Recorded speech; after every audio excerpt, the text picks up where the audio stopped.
What's up, comic fam? Today we're continuing Villains Month by counting down our list of the Mad Titans' top 5 most evil moments. But first, I'm pretty excited to tell you guys about today's sponsor, Marvel Battle Lines. Like many of you, we love us a good mobile game, and Marvel Battle Lines pretty much has us hooked. Battle Lines combines original Marvel storytelling with comic quality artwork to create an awesome new approach to the card battle genre, by giving players a dynamic 3x4 game board that you use to compete throughout a variety of modes. Basically, you start out by building your deck of Marvel character cards. You then strategically place your cards on the board, forming a battle line attack that will deal damage to your opponent. And when your opponent's life reaches 0, you win. Altogether, it's essentially a strategy tic-tac-toe battle game hybrid with easy to understand rules, but enough depth in the different deck combinations, strategies, and card upgrades to keep it challenging and rewarding for the more competitive-minded player. In fact, the game just launched with over 200 unique cards, and you can collect and build different decks of superheroes and supervillains. I'm talking about favorites like Captain America, Iron Man, Black Panther, Venom, and even Gwenpool. But you'll also find expanded Marvel Universe characters like Squirrel Girl, Man-Thing, and Deathlock. You guys just have to try it for yourself. Click the link in the description below and download Marvel Battle Lines for free now on the App Store for iPhone and iPad and on Google Play for Android devices. Download now and thank me later. Moving on to the main event, Thanos has committed a ridiculous number of seriously horrific acts over the years,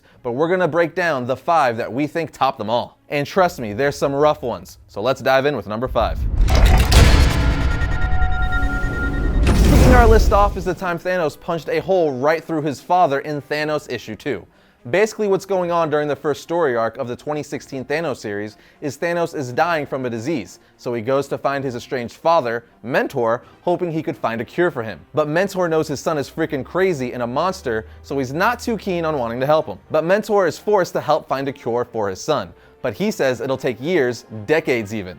Thanos says there must be a way. His father replies, with time perhaps, but you don't have time. You are dying, Thanos, and there is no stopping it. So then fed up and pissed off Thanos punches a literal hole through his father's abdomen. It's bloody, gross, and pretty freaking evil. Now you think what Thanos did to his father was messed up? Check out what he did to his mother in Thanos Rising, issue 2. As the title implies, the series explores Thanos in his early years from a baby to young adulthood. And in issue 2 of the series, we see a young Thanos question why he likes killing people so much. And at this point in time, he's killed 17 people already. He said he told people he killed because he had too much love in his heart and no place to put it, and no one to give it to.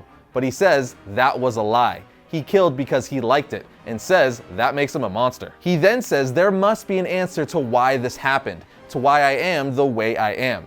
I'm sorry, but I have to know. And there's nowhere else left to look. I'm sorry, mother, but the key to who I am is somewhere inside you. And once I find it and cut it out of you, I won't have to be a monster anymore. With that, the freaking Titan dissects his mother alive.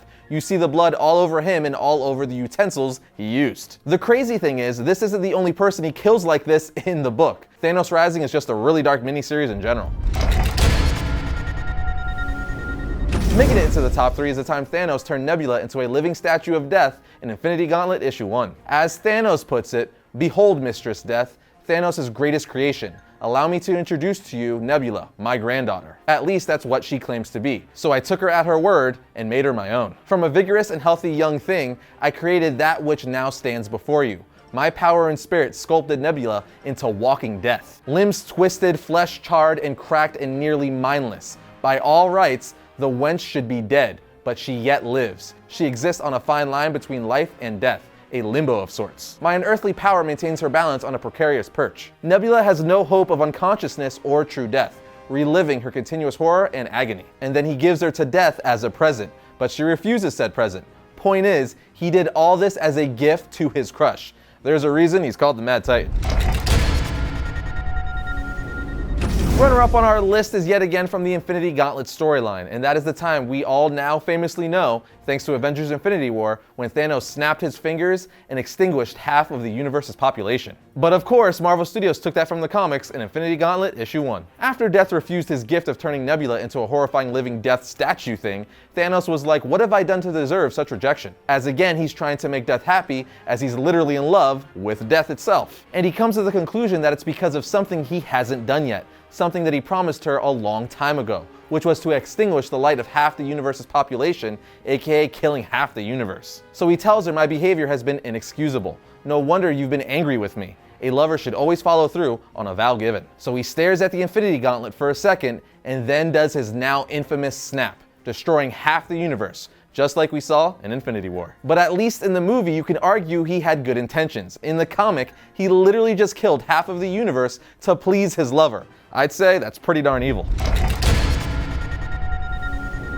Now, some of you may be thinking, if destroying half the universe isn't number one, what the heck is? Well, I'll tell you what is. Destroying the entire universe. That's right, in the Thanos wins storyline, King Thanos from a possible future has destroyed all sentient life in the universe to yet again be with and please Lady Death. I'm not just talking about the Avengers, the Inhumans, or every other superhero and villain in the Marvel Universe. I'm talking about all sentient life. It's no wonder Thanos is referred to as King Thanos in the future. So again, what beats destroying half the universe? Destroying the entire universe. That's just science, making this an easy number one in our eyes. And that's gonna bring another episode of Variant to a close, but remember to check out Marvel Battle Lines. Link for that is in the description below. It's a fun game, so I recommend you guys try it out. Also be sure to follow us on variantcomics.com. Link for that is in the description, as well as all our social media. But I'll see you guys next time when I talk about all things comics.